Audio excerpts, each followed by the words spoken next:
এ শাহিদ, থাম থাম থাম। এ রাজেশ ভাই, এখানে একটু শুনো। ঠিক আছে, আসতে আসছি। কেন সাহেব, কিছু বলছেন নাকি? বলছি কি যে ওই মাঠের জমিটা তুই বিক্রি করবি বলে। হ্যাঁ সাহেব, জমিটা বিক্রি করবো বলছিলাম তো। বলছি কি যে ওই জমিটা আমি নিবো, কত কি নিবি বল। আপনার সাথে আর কি দাম দর করবো, বাজারে যা চলছে তাই দিবেন।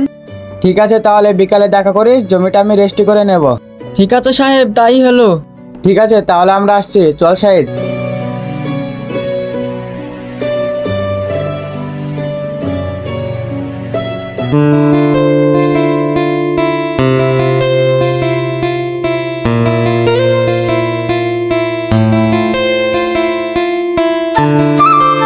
কাগজপত্র সব রেডি?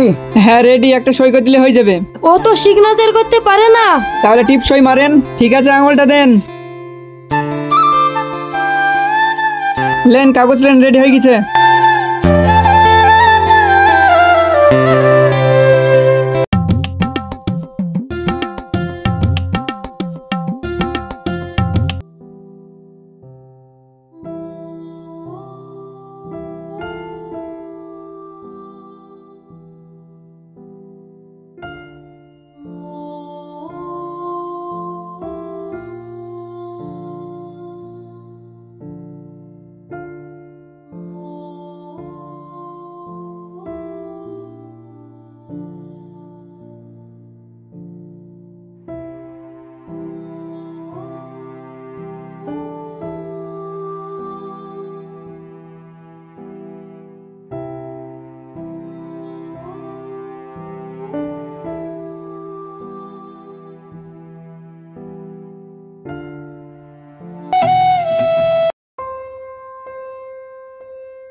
কি হলো মালিক, কিছু বলছেন নাকি?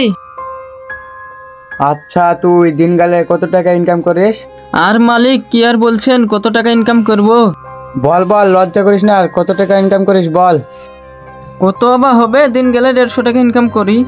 দিন গেলে তুই 150 টাকা ইনকাম করিস, তাই তুই এত সুখে থাকিস? আর আমি এত কাজের মধ্যে লাখ লাখ টাকা ইনকাম করি, তা আমি সুখের মুখ দেখতে পাই না। কি যে বলেন, আমরা ভাবি আপনারা সুখে থাকেন, আমরা গরিব মানুষ ভাবি আমরা দুঃখে থাকি। আরে না রে না, কি যে বলিস, ওটা মানুষেরই ভুল। সবাই জানে আমরা সুখে থাকি, কিন্তু আমরা সুখে থাকি না রে। বাবু, একটা কথা বলবো? হ্যাঁ বল।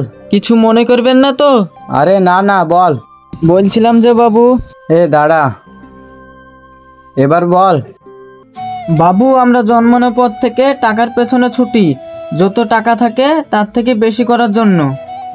বাবু, আমাদের যা আছে তাই নিয়ে সুখী থাকার দরকার, তাই নয়তো আমরা টাকার পেছনে ছুটি, আজ মরলে কাল সব শেষ। এটা তুই ঠিকই বলেছিস। হ্যাঁ, কাজ করতে হবে, কিন্তু কাজ করার মতন করতে হবে। বাবু, সৎ পথে রোজগার করি, 2 পয়সা যা হয় ওই খাই আর ওই নিয়ে সুখী থাকি। এই উপরবেলা আমাদেরকে অনেক সুখে রেখেছে।